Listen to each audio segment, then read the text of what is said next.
Welcome to the Degrassi Kid Podcast. Thank you so much for doing this with me today. So happy to be here. Thank you so much for having me on. This is a real treat. I'm really excited. I'm really excited too. And I always start my podcast by explaining how in the heck do I get these Degrassi actors to come on my podcast? And we have such a fun story. We both appear in the Degrassi documentary together. I had no idea you were going to be at the screening. But the first time I saw you in the green room, I was too nervous to say hi. And then finally, I found a moment at the after party and I was like, hello, I need to say hi to you. And now we're here. How was it to go to that event all these years after Degrassi? It was so much fun, and it was so much fun to meet you as well. The second, because I didn't know who you were in the green room because I hadn't met you before. But then I watched the movie because I went into the premiere not having actually watched the film before, which a lot of people there I think thought was crazy. But I didn't want to be spoiled walking into the cool movie theater premiere.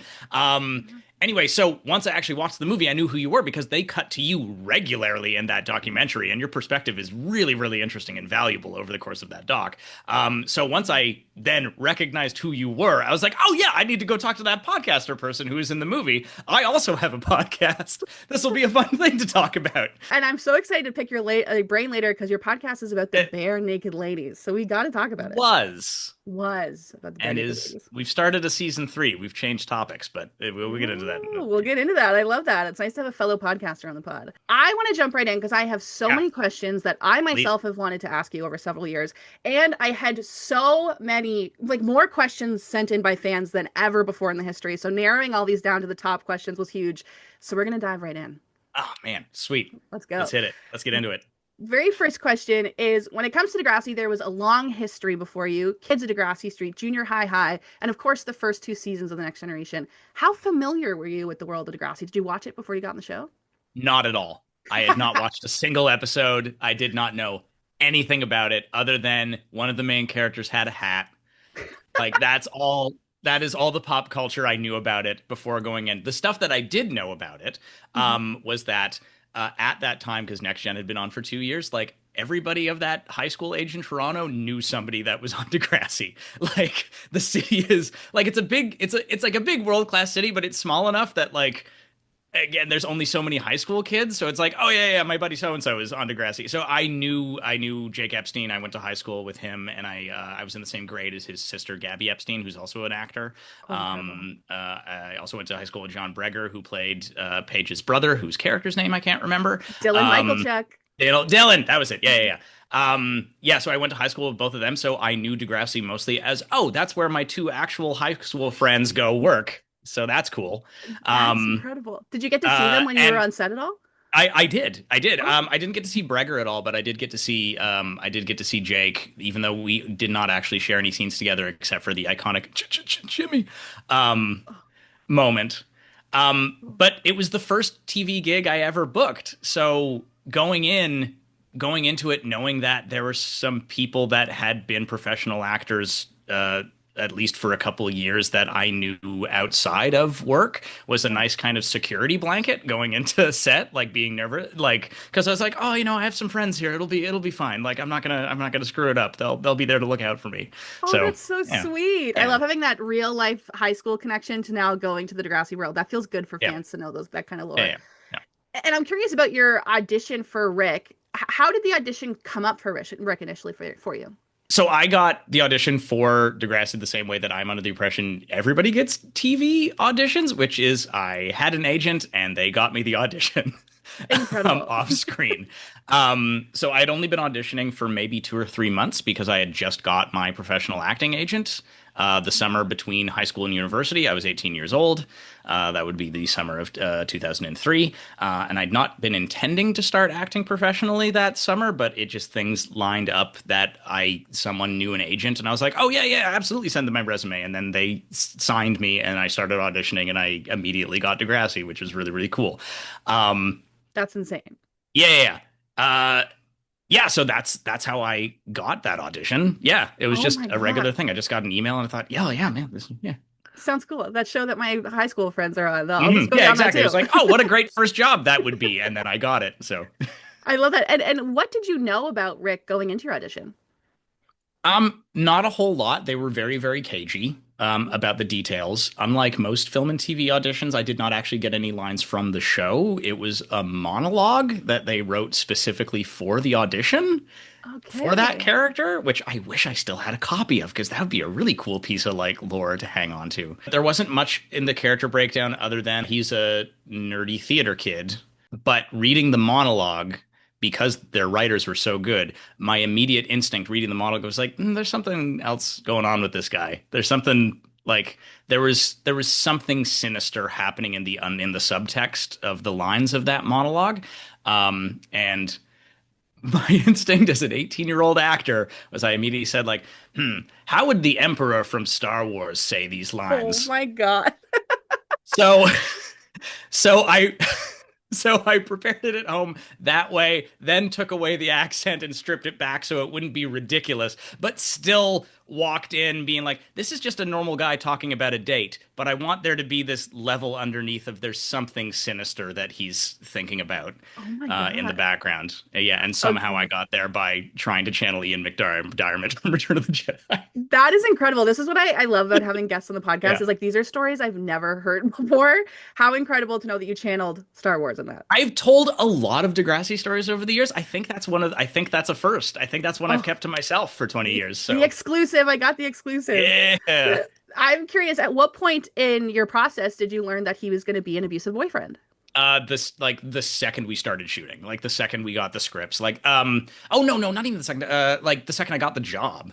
They Okay. then sent like, yeah, it's a recurring role, three episode arc. Degrassi is obviously about issues. The issue that your plot line is about physical abuse and emotional abuse in relationships, and you're that guy. I'm like, great, I'm in. Let's I mean, let's let's do get it. to some meaty, serious Hell yeah. So if they scenes. had have Yeah. given you anything, would you have just like been up for it? You're like, yeah, sign me up. Like pretty much, I'm sure that I have a red line somewhere of something that I was uncomfortable with. But like again, like the way that Degrassi works, it's not done for gratuitousness. It's not done as in a sensationalist way. They always do stuff in a way that is like both like respectful and helpful for the world. I think so. Like yeah, I'm sure there's stuff that I would not want to do on screen, but I have a hard time imagining the Degrassi folks coming up with something like that would cross a line, That's if that makes sense. that's So true. yeah, If your line yeah, isn't "I refuse to shoot Drake," then I think your bar is yeah, pretty yeah, high. yeah, yeah, yeah. I like that. So you're acting for such a short period of time. You land one of the biggest shows that's being filmed in Toronto. Who's the first person you call when you find out that you booked that gig? Well, at that time, I was still living with my mom and dad, so I think I didn't call them. I think I just ran downstairs and said like, "Hey, it's happening! I got a gig." But also at the same time, I'm just I don't remember specifically exactly that moment, but Mm. at that time in my life, I had so much unearned self-confidence. Like I was like I got that gig and I was like, oh yeah, no, that sounds like fun. That sounds like a pretty good gig. Like even though it was the first gig that I got, I was just so confident that this is what I was going to do with my life. This was just the first of many different like cool gigs I was going to get. I feel like I was slightly nonplussed in a way that is embarrassing now to me as a 40-year-old man who knows how hard it is to work in the entertainment industry. No, that's incredible. I Yeah, think that's the energy to go in. You got to go into yeah, spaces like, I got this. I earned this. No big yeah, deal. yeah, I yeah, love yeah. that. I miss And that, but yeah, yeah, if only we could have that in our adulthood. exactly. I'm curious because we talk a lot about season four and we will get there, but I want to stick specifically in season three. You're originally hired to 3 episodes. You're going to be Yep. Terry's abusive boyfriend, Rick. You come in, you come out. Do you have any particular memories from set from the filming those particular episodes that still stick with you?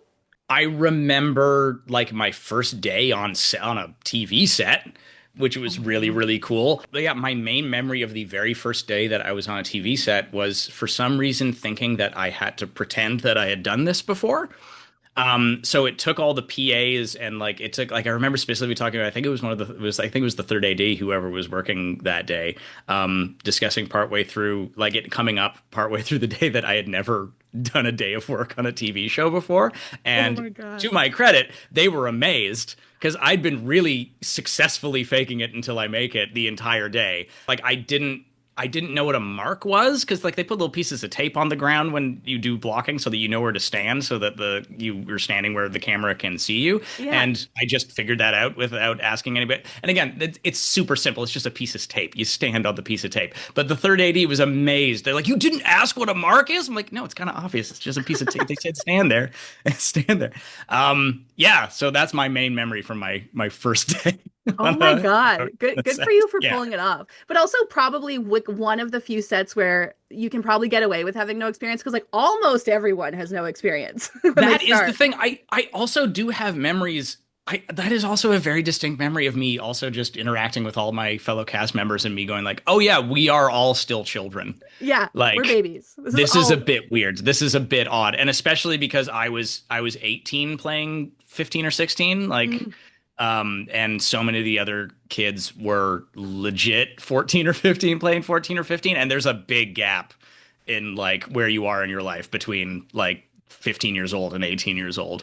So, yeah. 100%. Yeah. That's so cool to know. And a lot of fans are curious. You spent a lot of time on season 3 with Christina Schmidt. Do you have any memories of filming with Christina Schmidt?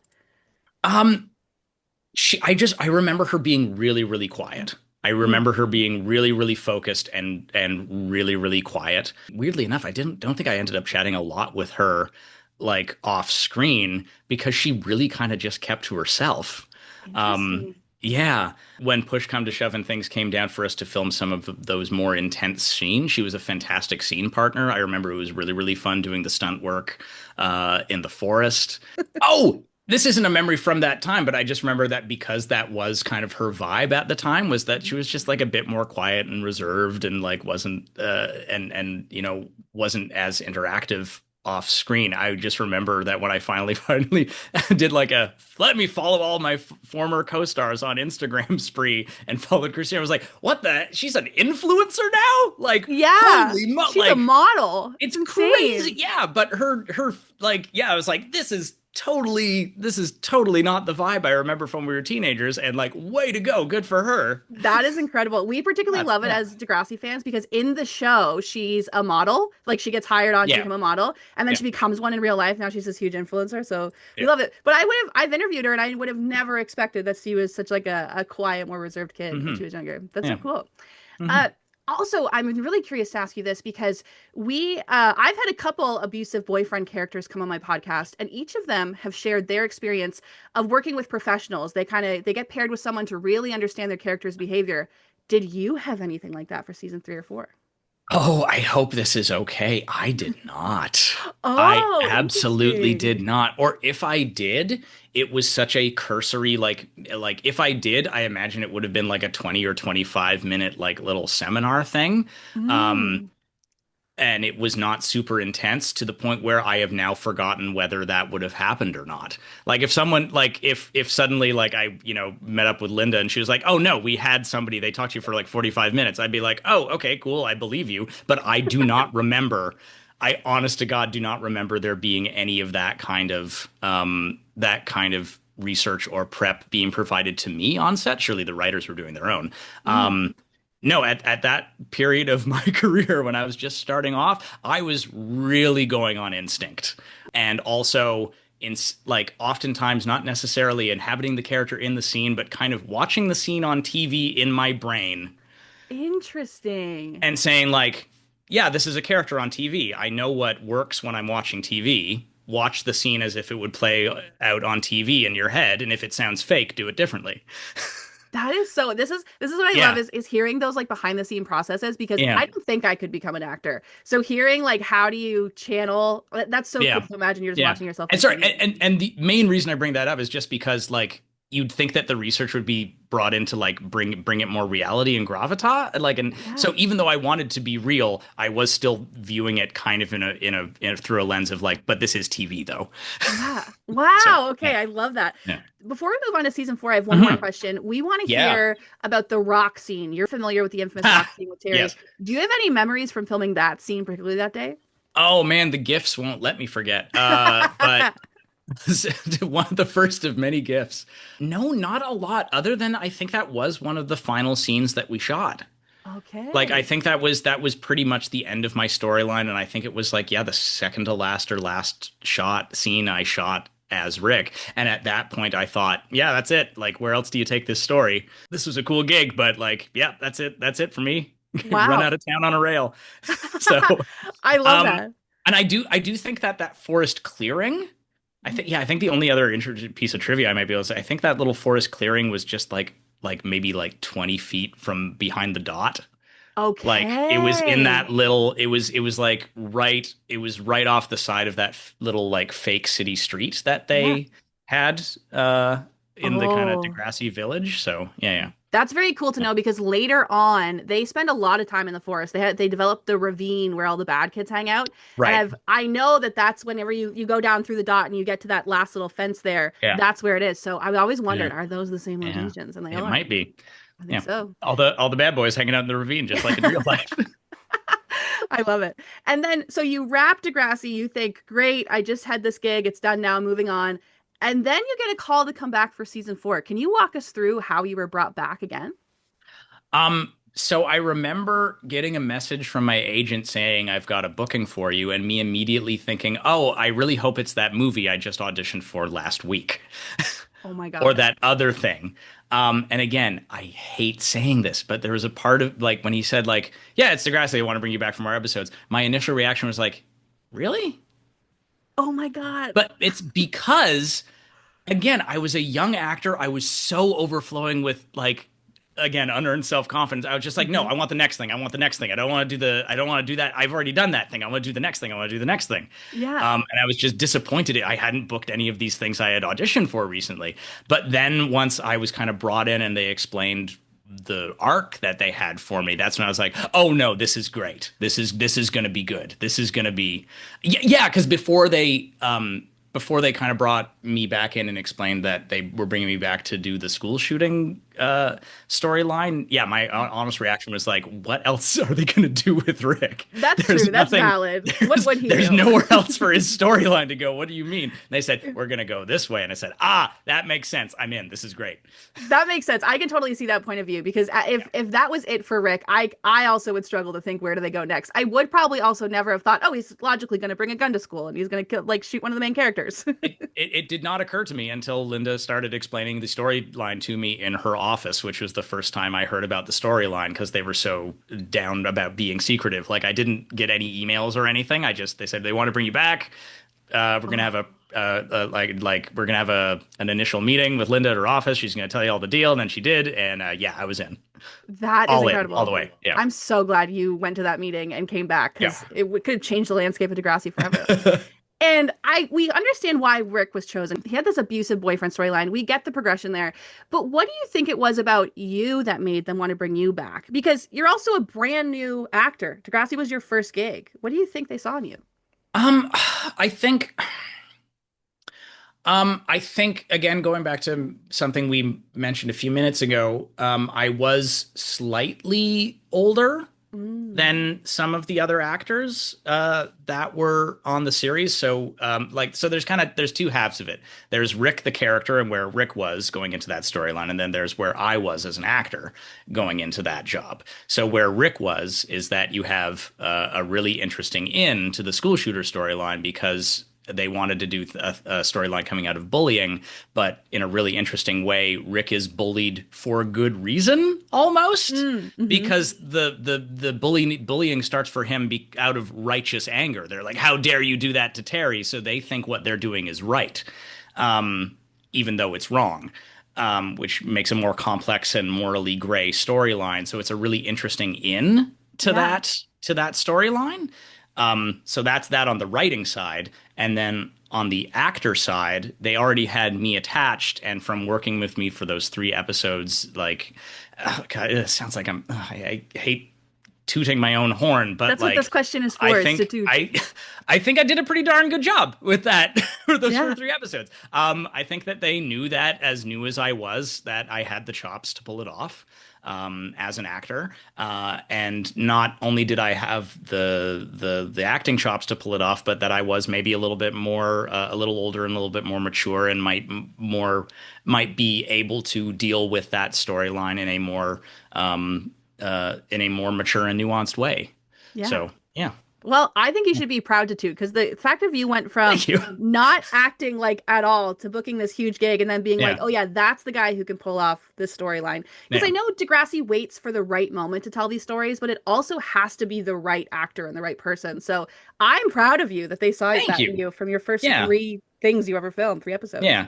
I think another way to phrase that is that like they knew that with the storyline they needed to be able to trust the actor that they were hiring to do it, and Yeah. because they had worked with me already, they had at least a very large modicum of trust that Yeah.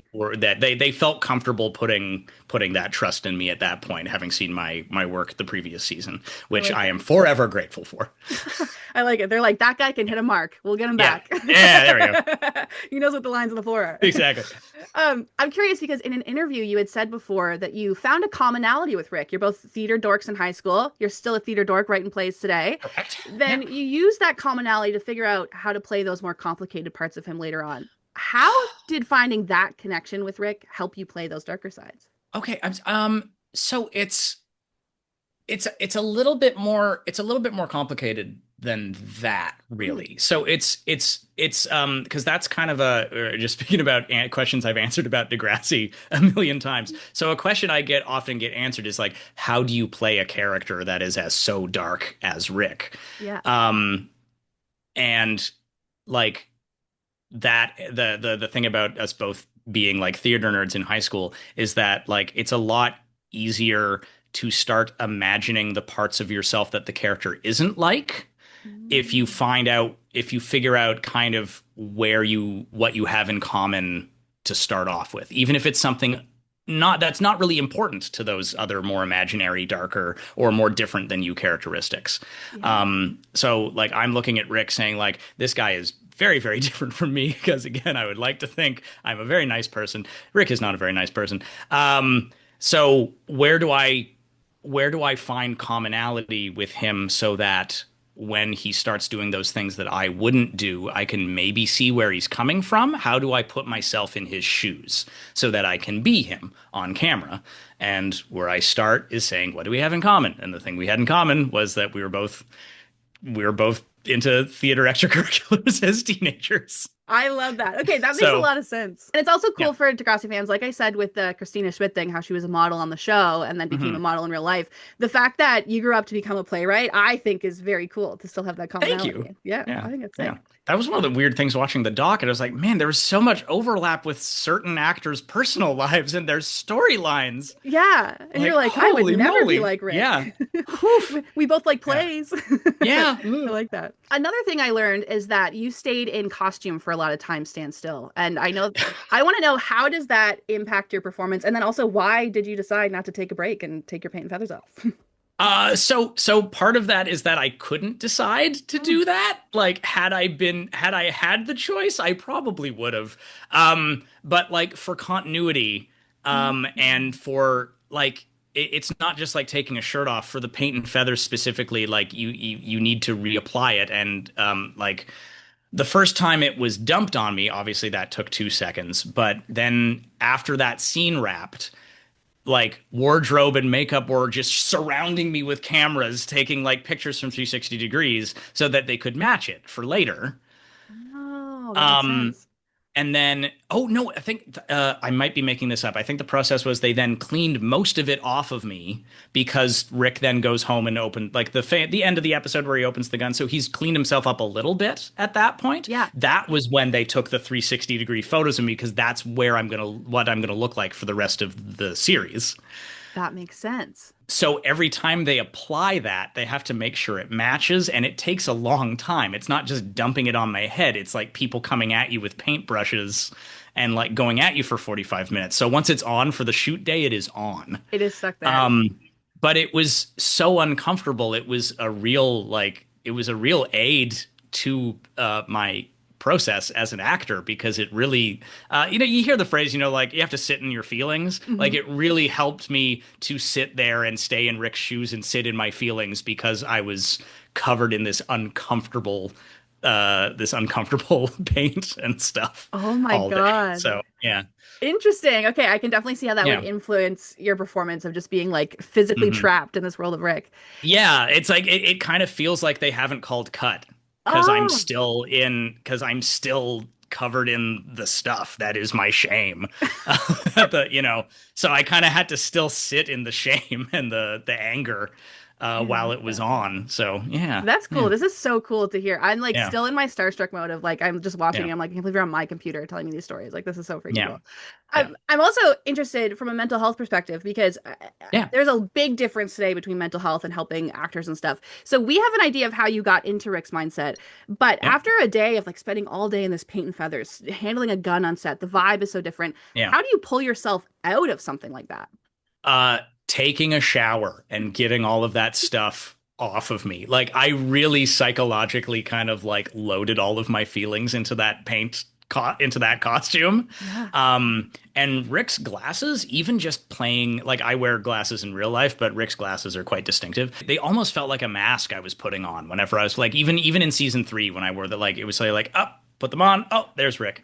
So to get out of the mindset, it was really just taking off the glasses, getting all the paint out of my hair, putting my real clothes back on, Wow. and just becoming myself again and kind of just physically refreshing. Because yeah, being stuck in that gross costume all day really forced me to be way more of a method actor than I normally am. That makes sense Because because you're just like trapped yeah, in that thing. yeah, exactly. Like, yeah. Okay. Usually when they call cut, I'm Ephraim again. But during that thing, I was like, no, I'm still a little bit feeling like Rick Yeah, you for can't most even of the. take off like one feather. You're just like you're Yeah, stuck. Oh yeah. my God, okay, interesting. I was curious to know about the emotional scenes, but also Hmm. Rick has a lot of physical scenes. He's getting shoved into lockers. Jay is beating him up. He's getting thrown into dumpsters. Could you take us behind the scenes on one of those more physical moments and tell us like how do they make sure you don't actually get hurt in those moments?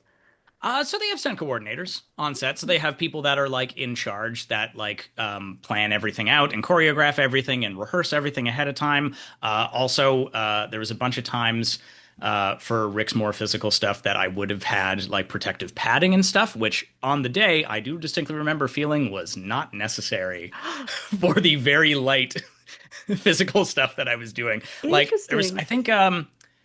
I think it was in early season 4. There's a bit where Jay push it like it's Rick and Jay in an alley, and Jay like Rick gets pushed up against the wall. I definitely had like a full on like back armor underneath my flannel shirt, Oh my God. like they called it a turtleback because it kind of looks like a flat black like Ninja Turtle shell that you put on your back that like to throw up again. And I remember specifically for that scene thinking like, yeah, I don't like, I'm just being thrown like 6 inches. Like this doesn't seem necessary. But at the same time, it's important to be safe. Yes, yes. Could have gone so So, drastically wrong if because you didn't have it, yeah, but so who knows whether or not you trip and do something goes wrong. So yeah, that's so cool. um, yeah, and for the shooting, like the scene with the gun, where it's kind of pointed at camera, I do remember the camera crew being covered in like 7 moving blankets and like a piece of plexiglass in front of Oh the my camera God. and the gun handler on set checking it every 2 seconds, being like, "Yeah, we're clean, we're clean, we're clean. Yeah, we're good to shoot." Yeah, because you don't want to mess around with firearms. Yeah, no. And then I'm Yeah. curious, how does it feel when you're on set and everyone else is behind plexiglass, they got these blankets, they're checking it, and then it gets handed to you and you have to shoot it. How did you feel in that moment? Weirdly enough, because the firearms handler, I think it was mostly the firearms handler, was like warning me about the kickback. Mm. There was hardly any kickback on that gun, and I just remember it being like that was way like it felt way less physically intense than I was expecting it to be from all the rigmarole around. Yeah. Which just added to the layers of like, oh, and then that could have ended someone's life, Yeah. and it's such a little thing, And and it's it's such a little thing. How scary is that? I love Anyway, that. I love how you're yeah, navigating through set being like, oh, like this shove isn't bad, this gun isn't bad. You're just like so yeah. like, oh, underwhelmed. I love it. I particularly love the alleyway scene though, because I love the juxtaposition Mm, of that's the exact spot where Rick was abusing Terry, and then now he's on the other end of yeah, it. So I love the yeah. visual of that episode. Mm. But now I get to watch it knowing you're wearing a turtleback in that scene. So that's cool. Hell yeah. Yeah, yeah. I'm curious overall the fan reaction, what it's like for you to be, the guy on Degrassi who had this big school shooting episode. So I've been a professional film and television actor for over 20 years, Mhm. 22 years, I think, at this point, 2003 to 2025. Again, not to toot my own horn, I've been in over 100 episodes of mostly Canadian television. Tune away. I love it. If I am recognized by anyone, it is almost certainly because of Degrassi. And what are those Even though, recognitions again, like? I think I have a pretty decent resume outside of Degrassi. It is always Degrassi. Oh, and what do those fan interactions So, look like?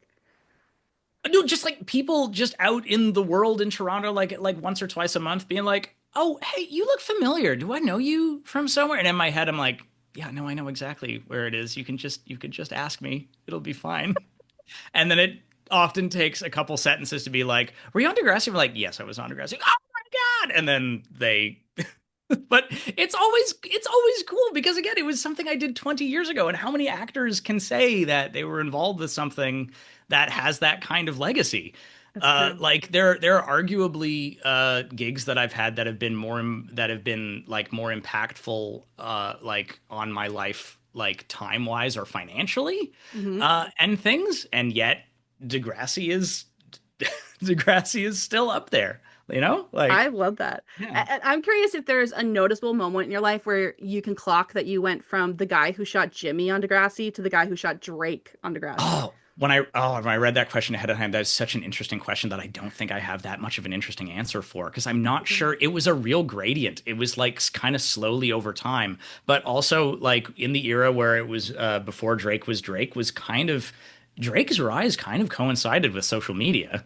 Yeah, true. And with social media, the "Hey, you're the guy who shot Drake" comments like multiplied exponentially because then you have comments on your social media. Before it was just if people said that to me, it was just random people on the street, and it was every once in a while. So I mostly think of it as "you're the guy who shot Drake," but that's because it's those are the social media comments. Those are the comments, Yeah, exactly. yeah. And how do you iconically answer the question when someone says, "Why did you shoot Drake?" What's your common answer to that?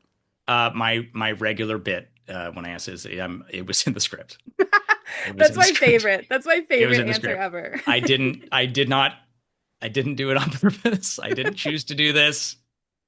It was in It the was in the script. script. I It think was in that's the an script. iconic way to address it. I love it.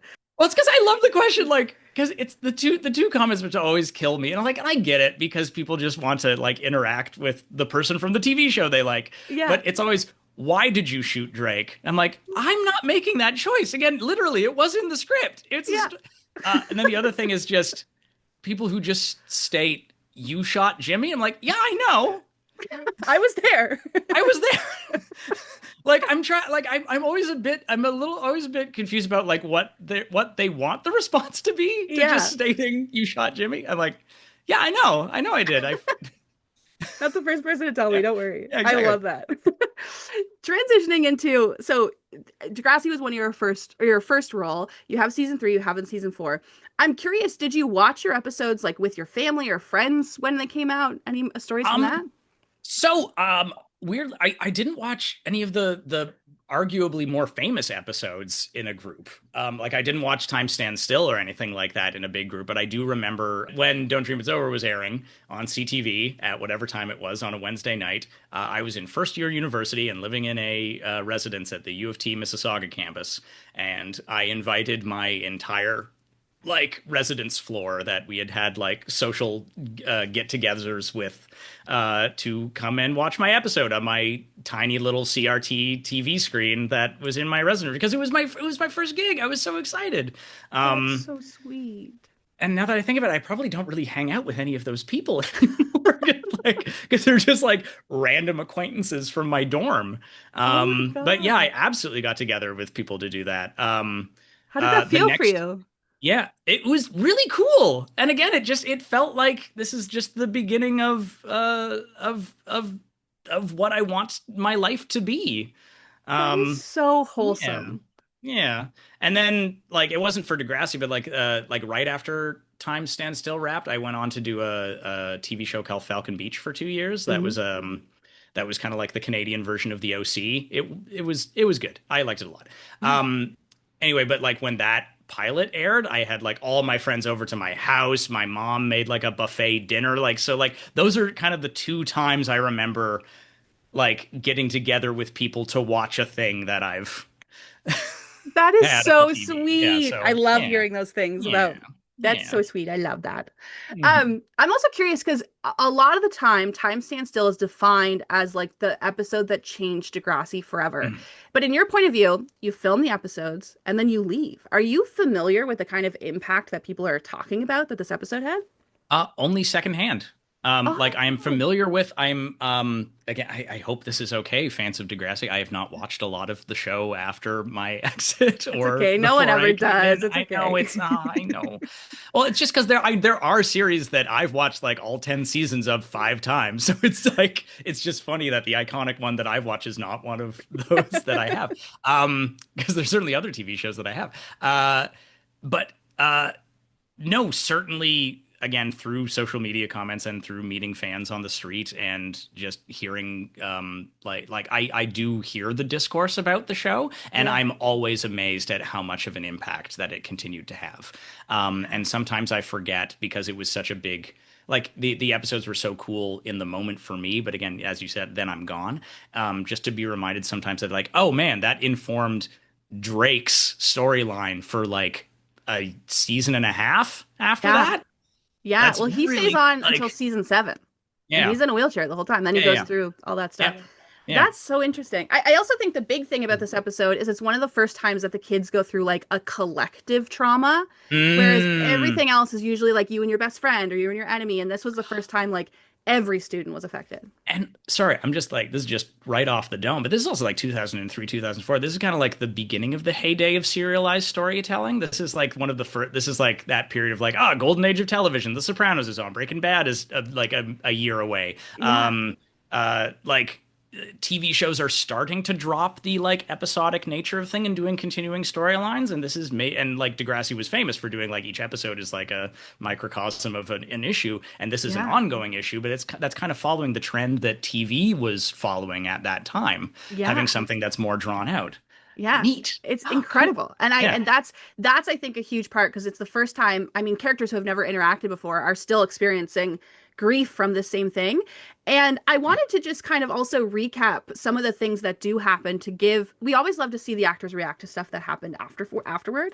And you might already be familiar with some of this, but of course the immediate impacts, Radish gets fired, Miss Hatzlakos becomes principal. That kicks off a whole new season because now her son comes to Degrassi. That gets all messy. Sean moves away. Emma becomes traumatized and she ends up getting into trouble and hooks up with Jay and gets gonorrhea. Did you know about that happening? I did know about the like I forgot about the gonorrhea part, but It's the biggest part. the rest of I know. Now that you mention it, I'm like, oh, how did I forget about that part? But yes, I did hear about that story. I didn't hear about the Radish getting fired part. Radish gets Oh fired like man. immediately. Yeah. Oh geez. Okay. Yeah. Cool. You did that. Yeah. But Who replaced him? Miss Hatzlakos, she was the science Okay. All teacher. right. Yeah, Yeah. Melissa Oh, DeMarco. yeah. Another big thing, of course, Jimmy and Spinner stop being friends, Yep. and this actually Obvi. pushes, obviously, Obvi. pushes Spinner towards becoming a Christian, and he tries to find forgiveness through God. Did you know that? I didn't know. I did not know that storyline, but I It's can like one of his imagine biggest Shane things. doing really cool work with that plot line. That's cool. Yeah. It was incredible. A Yeah. couple more. Jimmy pivots from basketball. He does try to play basketball in a wheelchair, but he's Yeah. lost the love for it. And he becomes an artist. And he starts drawing photos Hmm. of the day at the school with you, with the gun of him in the hallway. Did you know that this pushed him towards artistic pursuits? No. No, Yeah. I didn't. You should see it. They're good Oh drawings. They draw like wow. the gun and he's like Okay. on the floor. It's pretty good. Yeah. But I think the biggest thing is there's all these that like really shifts the storytelling. Everyone's Hmm. story moves in a different direction. But even all the way into Degrassi Next Class, Spinner talks about they have this reunion episode for the 500th episode, and Spinner talks about his biggest regret in life, and he talks about that moment with Rick and putting Jimmy Mm. in the wheelchair. So Yeah. overall, I just want to know for you, how does it feel knowing that Rick has such a long-term impact that even Degrassi Next Class, a whole brand new series, is still talking about him? It feels really, really cool, especially as a writer and a storyteller, Oh, because like that's the stuff you aim for. That's the kind of deep world building that and like kind of the domino effect and keeping track of your kid like that's the kind of inciting event that you really, really strive to find that creates all those new and interesting configurations to move everybody into. yeah. That's really, really cool. I love that. I dig that so much. I love that. There's Yeah. that theater nerd coming out. We love it Yeah. with the Oh, writing. it's so cool. Yeah. So cool. And then your time wraps on Degrassi. Now, I'm a Hmm. Degrassi collector. My whole room is Degrassi all around. Did you keep anything, or was there anything that you wish you got to keep? So, we're sitting at my desk in my office right now.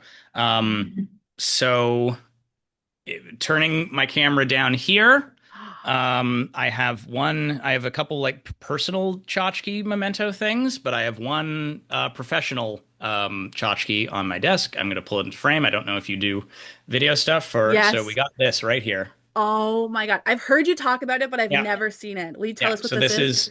this is a vial of the paint and feathers from Time Stand Still 1 and 2. And it has been so long that the pen on there's a little white piece of tape around it that Hmm. had a message on it that I can still barely read out. It says, "Rest in peace, Rick. Something 2004." Oh my God. I can't, there's one word I can't read. Oh, that's so sad. Yeah, but RIP Rick 2004. This was a gift from the makeup department to me Oh my God. at the end of the series. How did you So, feel when yeah. they handed that to you? I felt thrilled. It was cool. I'm a big nerd. I love mementos and bits and bobs and tchotchkes and collectibles. Yeah, I'm a huge fan of that. I always try to get collectible stuff from cool big gigs that I've worked on, and I was thrilled about that. Yeah, I really, really wish I could have kept a copy of my glasses, but I could not. They did Yes. not. Yeah.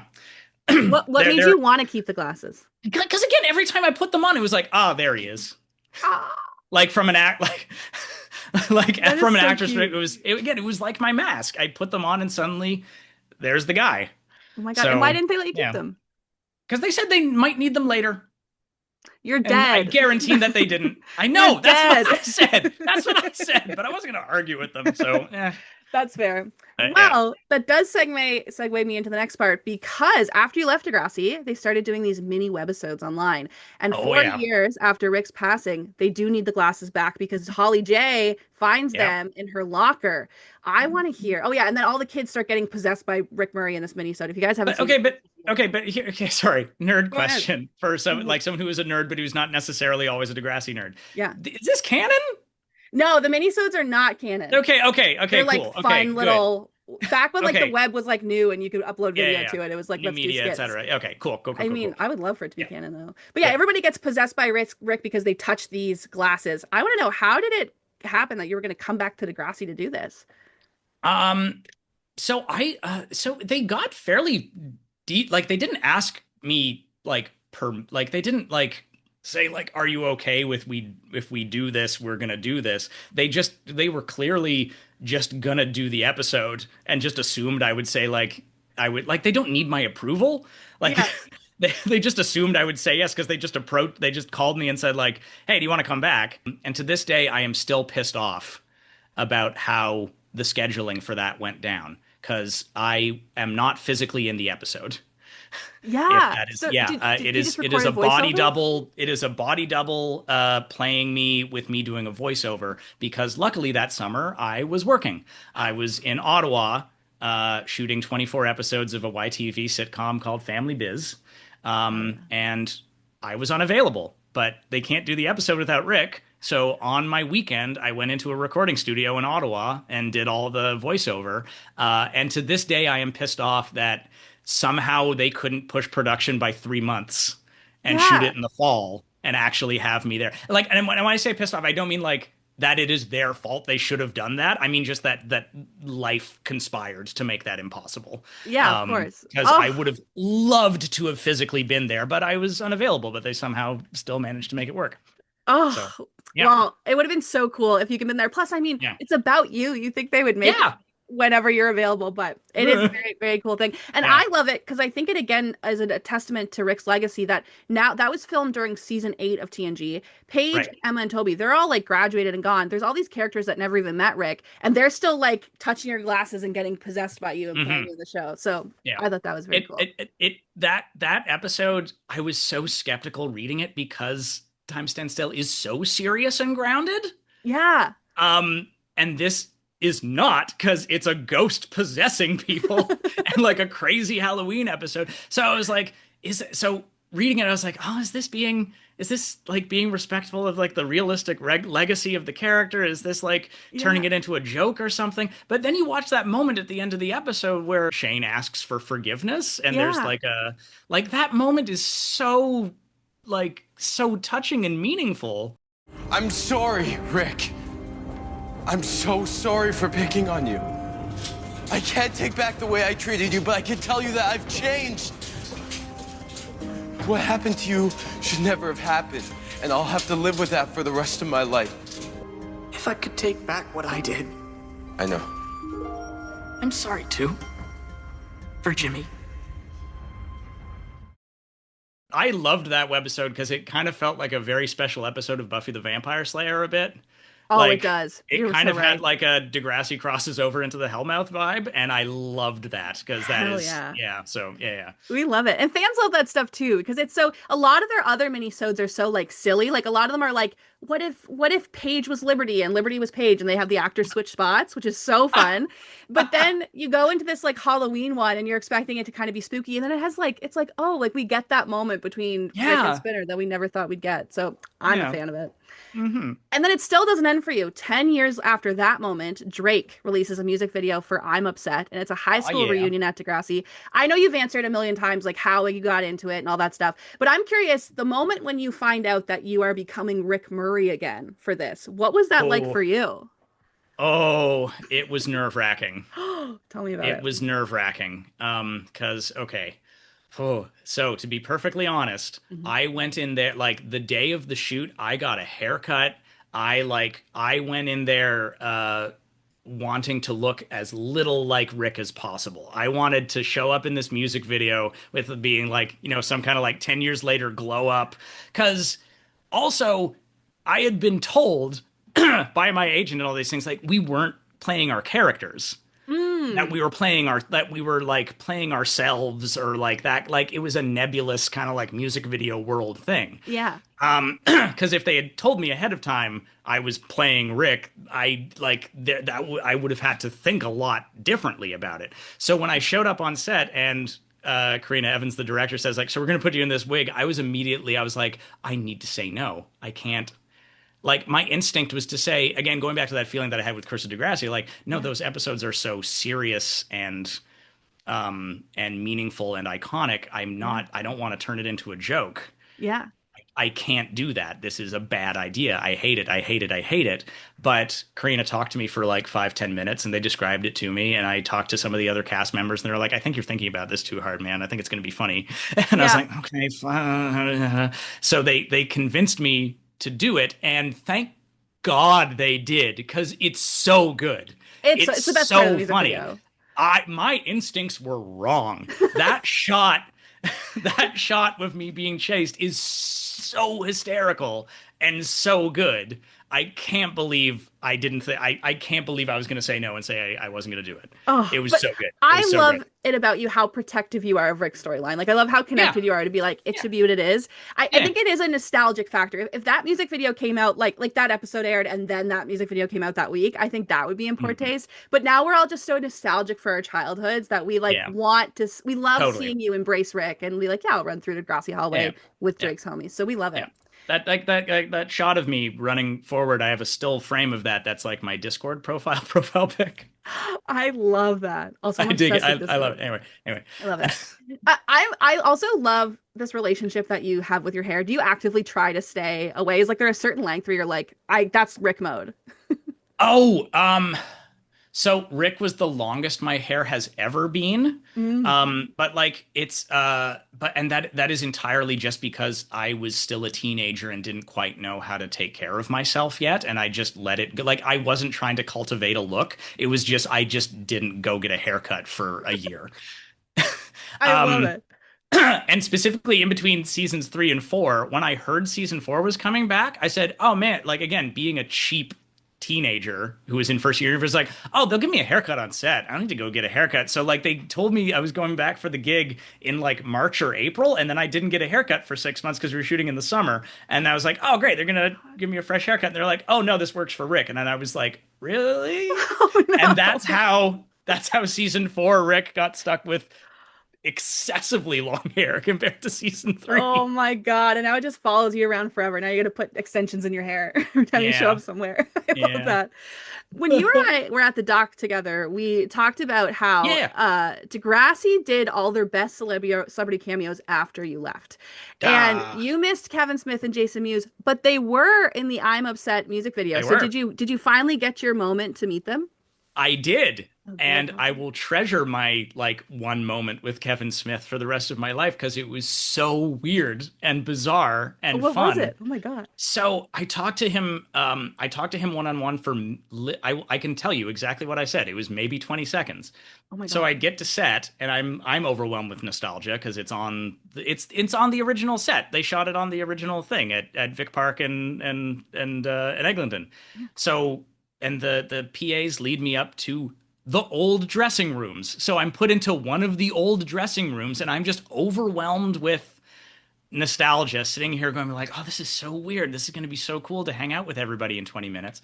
And I'm sitting there on my phone waiting to be called down, just like sitting in memories. And suddenly Silent Bob glides past the open door to the dressing room. I look up and say to myself, oh shit, I didn't know Kevin Smith was going to be here. Okay, I'm going to make a note to try to talk to him later. I look back down to my phone, and 2 seconds later, he walks backwards into the door frame slowly and just goes, hey. And then I look at him and go, hey. And then he just says like, this is fucking cool, right? Like, this is wild, man. Isn't this the best? I'm like, yeah, it's pretty cool, dude.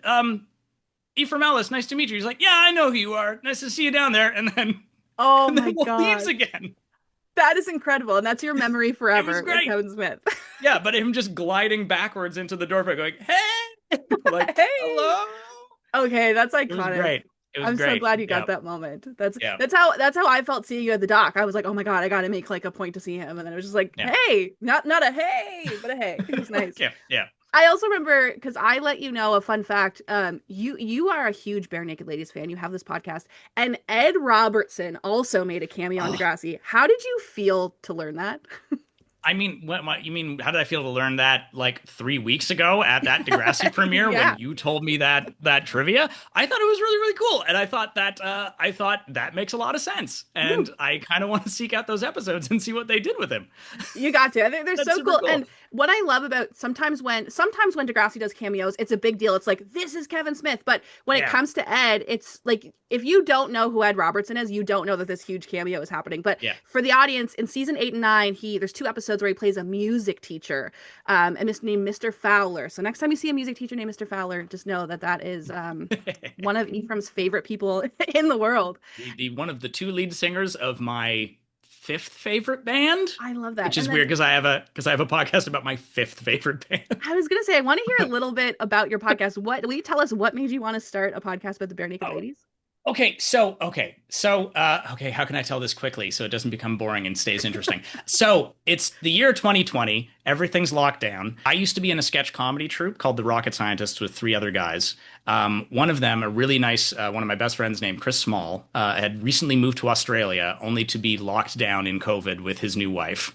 And the COVID restrictions in Australia were so draconian. Like, he could not leave his house except, like, it was nuts. The 2 of us were just looking for a way to reconnect and have fun during the lockdown.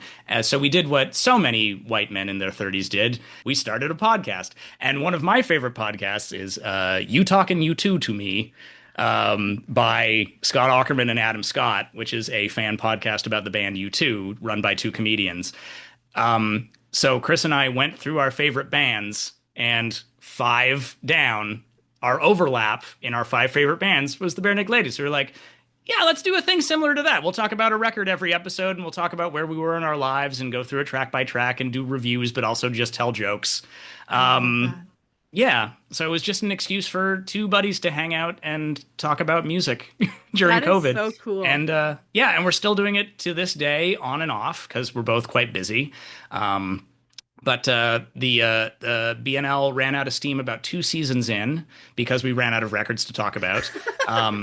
We talked about we had 15 episodes about the 15 albums, and we talked about a couple concerts we went to and like other things like the holiday record. But yeah, it ran out of steam. So for season 3, we have rebranded, and now instead of Clothed Men Discuss Bare Naked Ladies, we are the Comically Square Discuss the Tragically Hip. And we Oh, are that's three cute. episodes. We are 3 episodes into our new Tragically Hip podcast, where we do the same thing but about a different famous Canadian band. Okay, we love So, that. I always love hearing what people did during when they were locked inside their houses with no other choices. I love that you started a podcast about your fifth Yeah. favorite band. Yeah. That is it. That is and again, iconic. because that's where the overlap. If you looked at me and Chris's 5 favorite bands, that's where the overlap was. That So is incredible. we had to do it. Yeah. I love it. Back to Degrassi now. What's crazy is that Yeah. still wasn't the end of Degrassi for you, because 7 years later after that, a Degrassi documentary comes out and you were interviewed for it. Can you tell us a little bit of the behind the scenes of how you got contacted for this doc? How did this come up for you? Again, man, all of these are just kind of like run-of-the-mill showbiz stories. Just my agent, like they reached out to my agent. Like it's the same thing for the music video, for getting Degrassi, getting the music video, and getting the docs. They just reached out to my agent, who then emailed me, and I said like, yeah, of course I'm in. Of course I'll do it. Yeah, so it was just like a 1-day shoot. For that doc, they just brought me out to this random high school up in North York.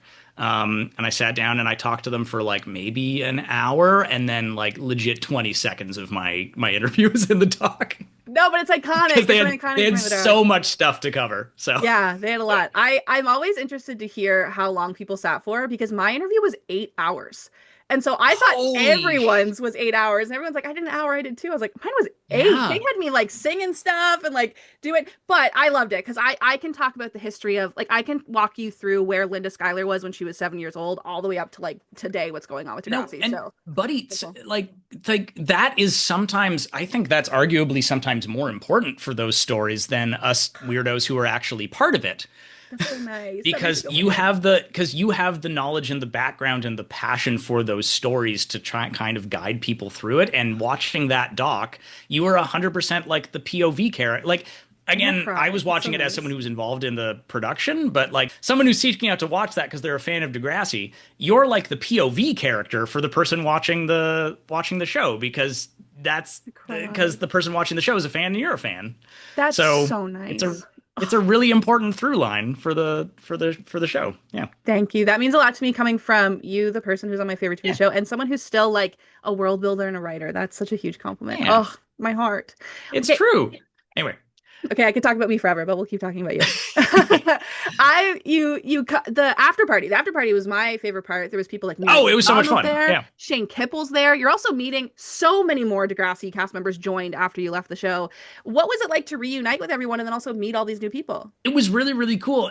It was a bit nerve-wracking when I showed up to the premiere, because like I did not know where the green room was, and I was dressed in a nice suit, and there was just all these regular people going to the movies, and I was like, what the hell am I doing here? Where are the... So like I was just standing in a corner for about 5 minutes until suddenly Shane and Miriam glided by me, and I was like, I know them. And then I just kind of like joined their pack, and I was like, oh, thank God I found you guys. Because That's what I did too. I was standing outside. They told me to wait in the line, and I was like, this doesn't feel right. Like, I feel like we're like, they're not making everybody wait in the line. And then I saw someone from Degrassi walk by, and I did the same thing. I walked right behind them and I followed them up the escalator. I was like, I'm gonna go where you go.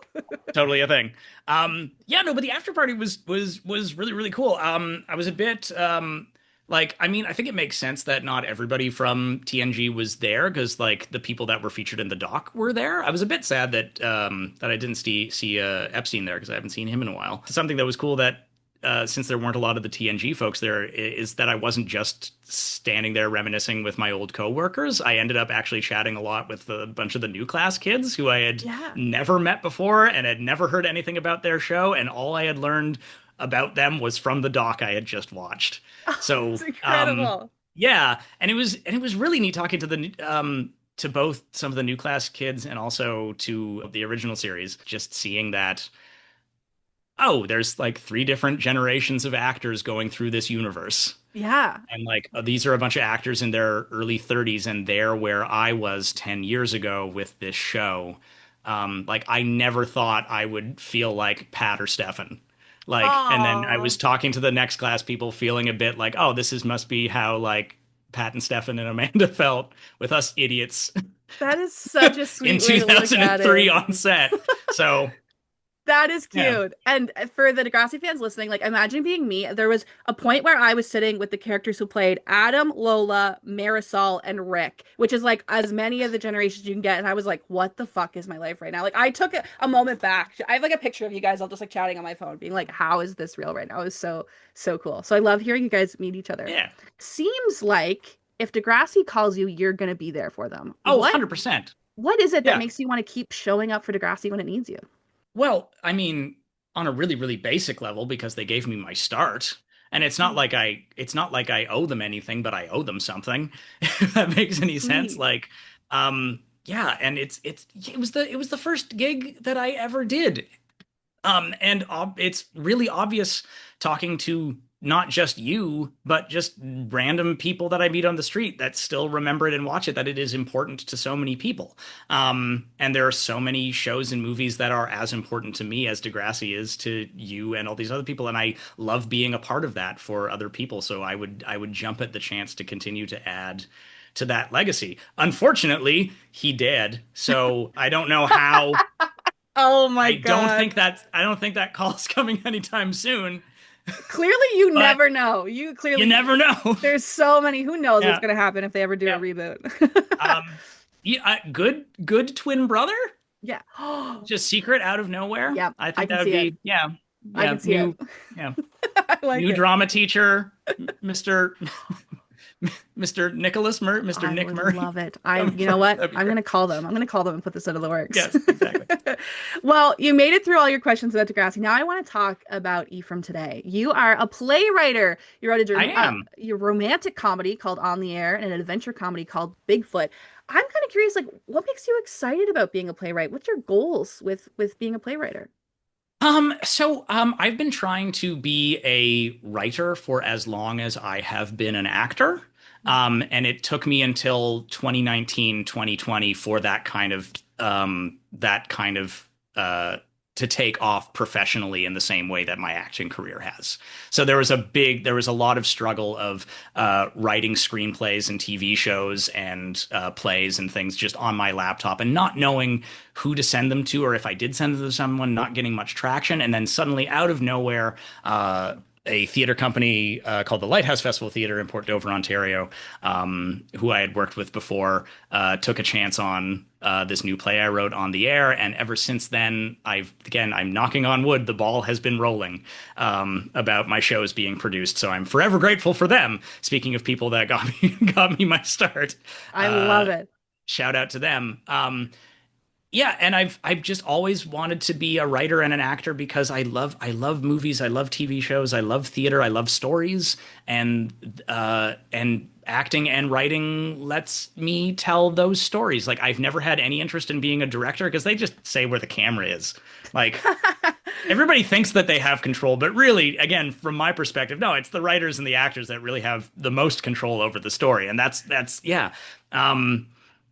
And I love writing plays because it's a self-contained story in 90 minutes. I would love to try my hand at writing TV, but I feel like it would be again, I don't know how shows like Degrassi do it where they keep stretching out a character's story. Yeah. Because I find it even so difficult to find a compelling arc within the 90 minutes for my characters. I'm like, oh, it's like once they've been on their journey, where else do they go? So like TV is so hard to write. I just like writing my nice little short, sweet 90-minute stories with a beginning, middle, and end. I love that. Yeah. That's so cool. I love Yeah. people who are passionate about things because I'm so passionate about Degrassi to sometimes to the point that it's too much. And meeting people who just like love something so deeply, I'm like, I get you. I understand where that's coming from. I'm curious, are there any lessons that you learned while working on Degrassi that still stick with you today as either an actor or a writer? Not so much as a writer, unfortunately, and I feel like maybe that's my fault. Maybe I should go back through my memories and try to figure out if there's anything that I can apply, because that's a good question as a writer. I should maybe think about, is there anything that I can learn from my experience on that show? But as an actor, like one of the big lessons I learned was just watching myself on, like getting the chance, luckily, to watch myself on TV just when I was starting out. It was kind of difficult for me watching the first 3 episodes I did when they first came out, because I didn't really like my performance that much. I kind of went, ugh. I specifically recall saying to myself, there was one scene, I think it was at the end of an act, where like Rick gives Terry a hug, like before he turns evil in the first episode, where as I was watching it, I remember saying to myself, stop moving your eyebrows. Stop moving your eyebrows so much. And that was an immediate lesson about the difference between theater acting and TV acting, is that when you're on camera, it's like your audience, your live audience, is 2 feet away from your face.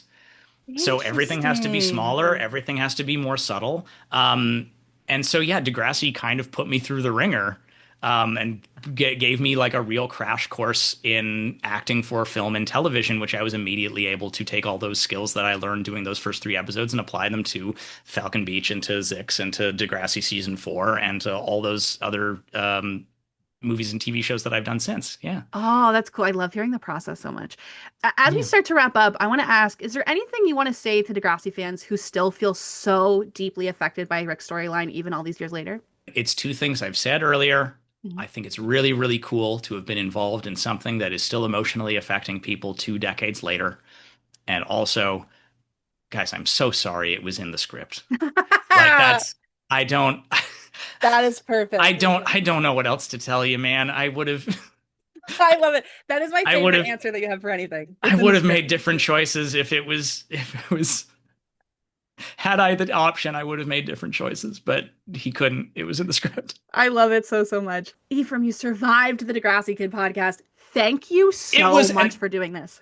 It was an absolute pleasure, Jocelyn. This has been an absolute treat. This has been super duper fun. My dreams have come true. I also love that we appear in a documentary together. I can't wait for it to come out on a streaming platform, and I get to brag to everybody that you're my new best friend. Boom.